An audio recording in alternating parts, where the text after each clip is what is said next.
Well, you just heard Senator Durbin say that this bill has passed the Senate once. It's still not law. We're back here again, and I hope my fellow senators will see that Senator Durbin and I don't give up on this very important issue of trying to bring a dose of sunshine to the airwaves. Lowering cost of prescription drugs is a top priority of mine and most of the senators here. Without prescription medication, millions of Americans would not survive.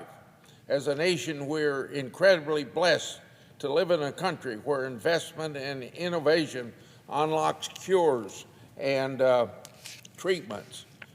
But the escalation price of prescription drugs, partly caused by this advertisement that goes on, are a consuming concern for millions of Americans, including Iowans who bring up this subject regularly at my county meetings.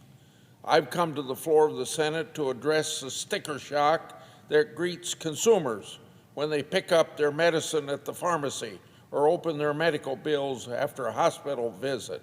In recent years, I've worked in a bipartisan manner to pass the CREATES Act, another bill called the Patient's Right to Know Act, and another one, the Right Rebate Act, into law. Each of these bills lowered prescription drug prices for patients and taxpayers by stopping anti-competitive practices, putting sunlight on medications for consumers at the pharmacy counter, and to keep drug companies in check. I was chairman of the Finance Committee when we hauled Big Pharma in for public hearings. As chairman, I also partnered with senior senator from Oregon on a groundbreaking 2-year investigation of insulin pricing. That investigation focuses not only on insulin manufacturers, but also powerful pharmacy benefit managers, PBMs.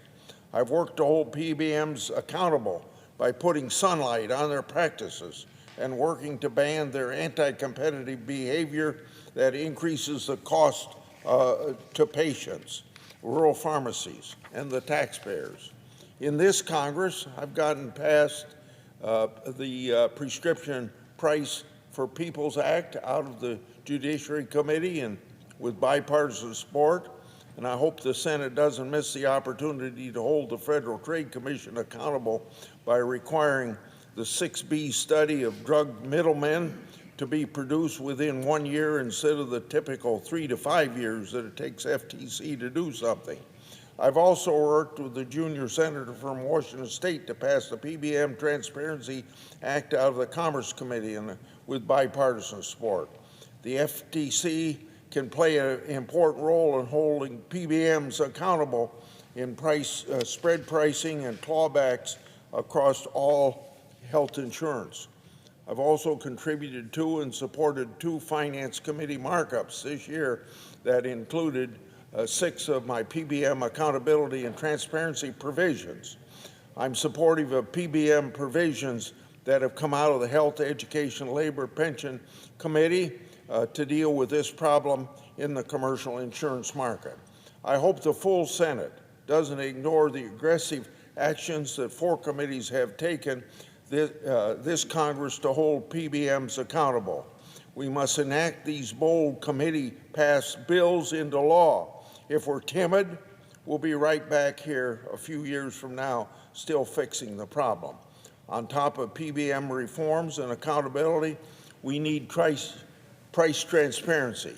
So that brings me back to where Senator Durbin and I are right now. With that background, Iowans go to the purpose of this unanimous consent request and the Durbin-Grassley bill to bring important price information to the drug companies. It's when patients complain about the high price of drugs, it usually because they got their bill or found out how much it costs when they were at the pharmacy counter. They didn't have the ability to know the price before they bought it. Knowing what something costs before buying is common sense. So working with the senator from Illinois to require the disclosure of medication list prices and advertisement makes common sense. President Trump pursued this through regulation, and the Senate even passed this measure, as Senator Durbin has already said, a few years ago. Each year, the pharmaceutical industry spends $6 billion in direct-to-consumer drug advertising to fill the airwaves with ads, resulting in the average American seeing 9 direct-to-consumer ads each day. Studies show that these activities steer patients to more expensive drugs, even when a lower-cost generic is available. The Government Accountability Office has found that the prescription drugs advertised directly to consumers account for about 58% of Medicare spending on drugs. We ought to require the disclosure of this list price so that patients can make informed choices when inundated with drug commercials. Consumers and taxpayers would benefit from a dose of sunshine.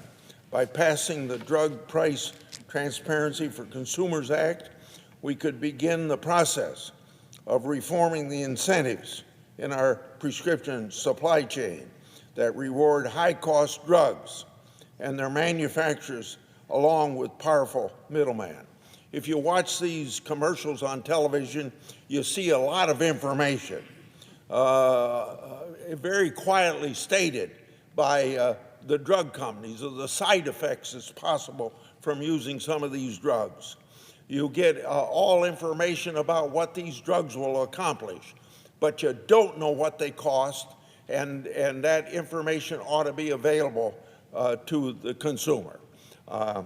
Thank you, Senator Durbin, for giving me this opportunity to express my view on this piece of legislation. I want to thank